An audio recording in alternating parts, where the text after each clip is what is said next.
with a look at the international, political, and market responses to President Donald Trump's new tariffs.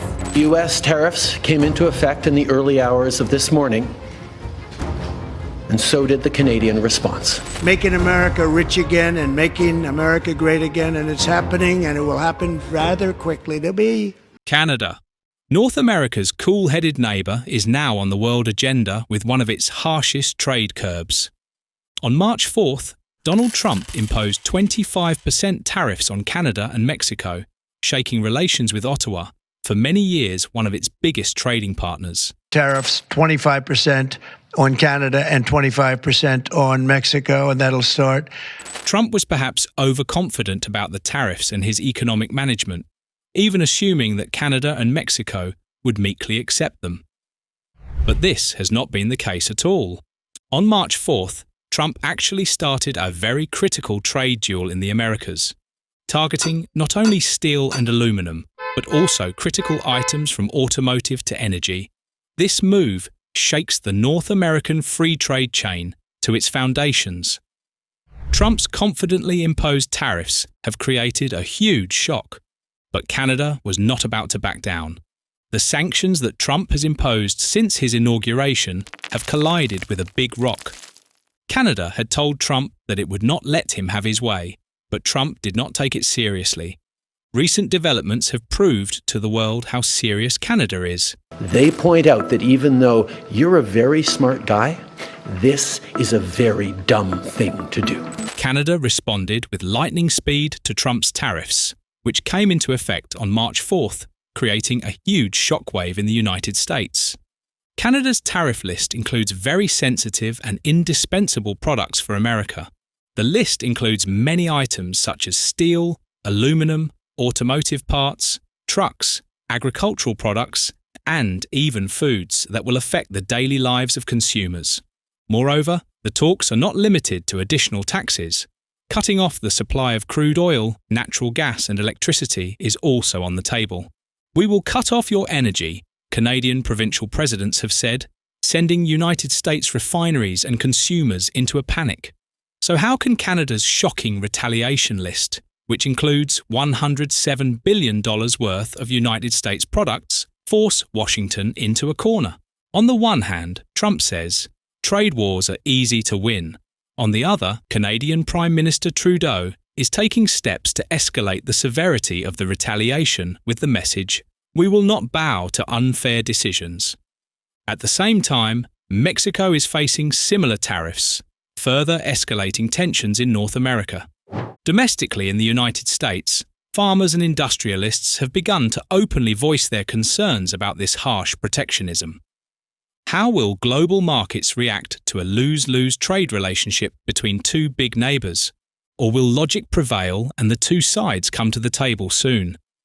We take a closer look at the answers to all these critical questions in light of Canada's unexpectedly harsh stance and the Trump administration's stance. Now let's get into the details.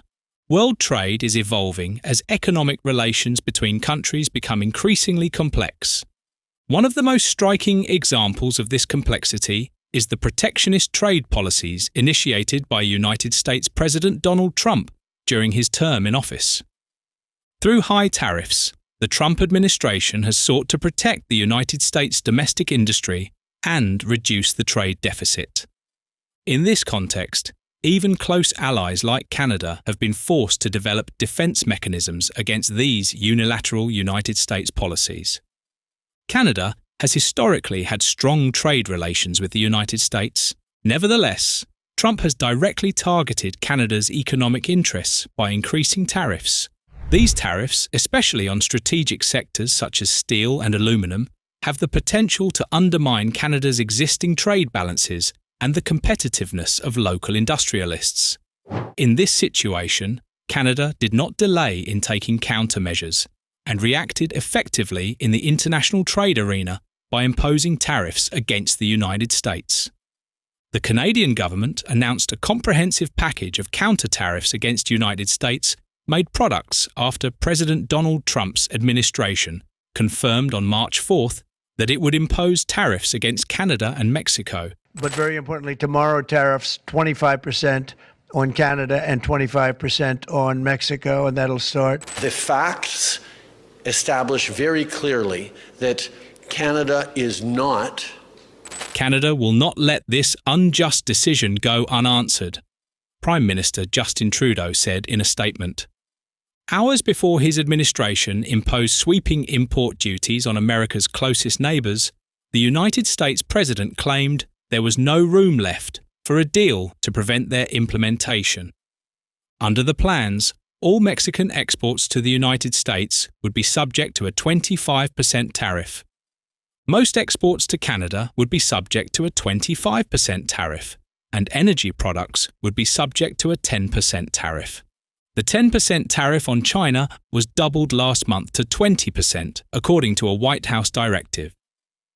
After a 1-month delay, United States President Donald Trump imposed 25% tariffs on Canadian and Mexican goods and 10% tariffs on Canadian energy products as of March 4th. The idea behind Trump's policy is to implement his America First slogan and protect American industry. However, the fact that the ties between these two countries, which have a huge trade volume, have come to the point of breaking, is not only putting Canada in turmoil, but also the United States' own economic ecosystem. Canada is one of the United States' largest trading partners, with bilateral trade worth more than $900 billion a year. In response to the tariffs imposed by the Trump administration, Canada announced on March 4th that it would impose retaliatory tariffs on United States goods. Prime Minister Justin Trudeau and some Canadian provincial leaders have also responded with additional measures. "We are ready," said Canadian Foreign Minister Melanie Joly, adding that the country is well prepared for this customs war. Prime Minister Justin Trudeau, on the other hand, has said, "We will not give in to this unjust decision of the United States." It appears that in the first phase, a 25% tariff will be imposed immediately on about 30 billion Canadian dollars worth of American products, and within 3 weeks, the figure could rise to 125 billion Canadian dollars, or 107 billion United States dollars. Trudeau said retaliatory tariffs on 30 billion Canadian dollars, $20.80 billion worth of United States imports would take effect immediately, and more tariffs could follow. The tariffs will remain in place until the United States lifts its tariffs on Canada. The countermeasures will not apply to goods already in transit. The CAD 30 billion is part of an overall retaliatory measure targeting CAD 155 billion worth of goods imported from the United States, while the remaining CAD 125 billion will take effect after a 21-day consultation period.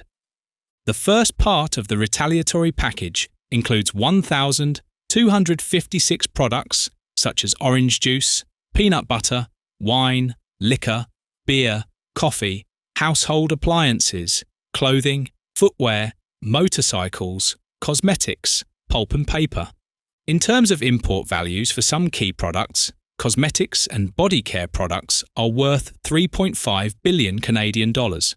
Household appliances and other household goods, 3.4 billion Canadian dollars, pulp and paper products 3 billion Canadian dollars, and plastic products 1.8 billion Canadian dollars. The Canadian government will consult with the public and stakeholders on the second tranche of retaliatory tariffs. These will include a wide range of products imported from the United States, such as passenger cars and trucks, electric vehicles, steel and aluminum products, fruits and vegetables, aerospace products, beef, pork and dairy products. Non-tariff products are even more notable. Trudeau also said Canada is considering non-tariff retaliatory measures on critical minerals, energy supplies and other partnerships. The Energy Minister said an export tariff on critical minerals is an option. Canada's provincial premiers are also prominent in this process. In particular, the industrialised provinces of Ontario and Quebec are the most ardent advocates of a retaliatory ring against the United States. "We will ban American companies from tenders, impose taxes on thousands of items a year, and cancel projects such as Starlink," they say. Ontario Premier Doug Ford's statement, "Half of the nickel you use comes from us. If we cut it off, you will stop production," confirms the fears of those who say this is escalating to a vicious level. Ford also mentioned the option of halting all energy exports to the United States. Trump's statement, "In a few weeks, I'm going to impose high tariffs on food and agricultural products," also angered Canadians. This is because Canada-United States agricultural relations are very strong, with everything from farms to dairy products, fruits and vegetables, to prepared foods crossing the border. Sources close to the Trudeau government say, President Trump has yet to realise the cost of sanctions, and tariff walls will put American companies in a corner in some areas. Doug Ford, the Premier of Ontario, has been very clear. "We have the power to stop production because the raw materials you use, nickel, steel, even electricity, come from us." Likewise, United States farmers and some state governors are worried. If we treat Canada this way, our trade will be cut off like a knife. Who are we going to sell our products to? Yes, it may not be easy to actually act on these threats immediately, but even such tough talk from politicians could be enough to change the mood in Washington. The phrase, "when Canada's patience runs out," is not a phrase heard often in history, but that is exactly where we are now. Trump has repeatedly claimed that trade wars are easy to win. Is this really the case? Or will the outcome turn out to be a nightmare? If Canada were to impose restrictions on United States oil or natural gas, many refineries and industrial complexes from Texas to Louisiana would struggle. These refineries rely heavily on Canadian supplies, especially when they need heavy crude oil. Likewise, automobile assembly lines in the United States are integrated with parts from Canada. If Canada slows these parts down or makes them more expensive through heavy tariffs, car prices would rise, production would shrink, and unemployment would be at risk. Trump's policy, which he says protects our own workers and industry, could create a boomerang effect that harms consumers and producers in the United States. There is a similar picture on the Mexican front. When Trump imposed 25% tariffs on Mexico at the same time, the Mexican government, just like Canada, started to make statements like, "If you are so hard on us, we will turn to other markets or return to you with extra taxes." In particular, Trump's statement that there is no room left for an exempt agreement ignores years of integration with NAFTA. This has the potential to tear apart the huge network of supply chains that the three countries have woven. For years, America's automotive, agriculture, steel and electronics sectors have been closely tied to Canada and Mexico. Now, the move that disrupts this order is forcing Canada and Mexico to react harshly with the logic of "then we will reciprocate." Canada's immediate retaliation of $107 billion is a link in this chain. Of course, there is also a political aspect to this. While Donald Trump is sending a message to his own voter base, "I'm making America strong again with protectionism," politicians in Canada and Mexico are commenting, "Our neighbour so close to us is stabbing us in the back." The most intriguing issue amid these tides is whether the flow of energy between Canada and the United States could be cut off. Experts say it is highly unlikely that such a radical step will be taken in the short term because it would be too damaging to both economies. But politics sometimes trumps economic rationality. If Canada seriously voiced this threat, United States refineries would panic, lobbies would mobilize, and messages would be sent to the White House, "Stop this tariff business, or we will be plunged into a crisis." This process is a common dynamic in trade wars. Taxes imposed on a country from abroad irritate domestic interest groups and force the government to back down. Canada knows this fact and says, "If we cut tariffs, America's refineries and consumers will suffer the most." And United States President Trump stands in front of the cameras and declares, "Tariffs are a powerful weapon and they bring justice." "My way is the right way," he says, pointing out that even Ronald Reagan failed on trade. Billionaire investor Warren Buffett, on the other hand, criticizes these outbursts, saying, "Over time, trade wars turn into an act of war for everyone, consumer prices rise, and no one wins. Canada's retaliation confirms exactly Buffett's point, because $107 billion is by no means a small figure. This could directly hit many sectors that feed on America's huge market and are revitalized by exports. Meanwhile, stock markets in the United States are fluctuating, the Canadian dollar is losing value, and companies are postponing investment decisions. Diplomatic experts warn, as long as this tension continues, no one can make long-term plans. The Bank of Canada has warned that such an environment could destroy growth and shrink output by up to 3% within 2 years. The situation is dire. Trade uncertainty is our worst enemy, said business representatives from the Canadian Chamber of Commerce. Our tariffs will remain in place until the United States trade action is withdrawn, and we are in active and ongoing discussions with provinces and territories to implement various non-tariff measures if the United States tariffs do not end, Trudeau said. Retaliatory measures were expected after Trump earlier said there was no way Canada and Mexico could avoid the wide-ranging tariffs he has threatened since he was elected in November. It's a trade war that would disrupt one of the world's largest bilateral trade relationships, with more than $900 billion in goods and services annually. Canada is the largest single buyer of United States goods and vice versa. The Canadian dollar and stocks fell, with the S&P TSX Composite Index down 1.5%, the biggest drop since December 18th. Traders in overnight swaps increased their bets that the Bank of Canada will cut interest rates by 25 basis points at its March 12th meeting, and these bets have risen to almost 80% like a coin flip. Trump's executive order, signed on February 1st, imposes tariffs of 25% on most United States imports from Canada and Mexico, and 10% on Canadian energy products such as crude oil, natural gas, and uranium. The Bank of Canada has warned that a protracted tariff war has the potential to reduce Canadian output by about 3% over 2 years, and destroy growth in the meantime. Demand for Canadian goods in the United States would suffer. Exporters would reduce production and jobs. Prices of United States imports would rise, and consumers and businesses would spend less. Matthew Holmes, head of public policy at the Canadian Chamber of Commerce, said the following in response to the unfolding scenario.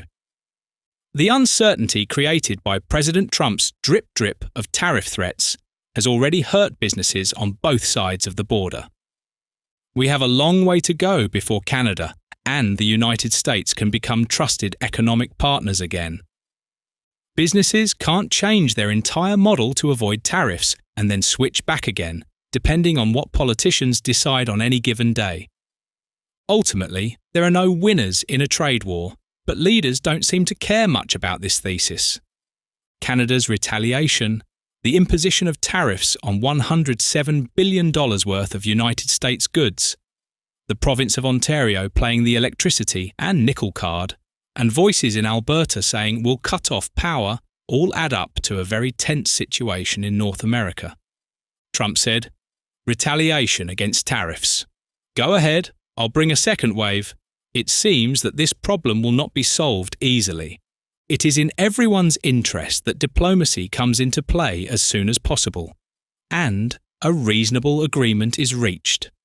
Otherwise, in a trade war between giant economies, not only Canada or Mexico, but also the United States and the global economy could be deeply wounded. The whole world is waiting to see how this customs war will evolve, whether Canada will actually cut off its oil and electricity, or whether an agreement will be reached in the coming days. Perhaps the best quote is Warren Buffett's, "Over time, the public pays the price of taxes." Who do you think is right? Will Canada's harsh retaliation work, or will Trump insist to the end? We will watch and see the consequences of this shocking tension in North America. Thank you for choosing and following us.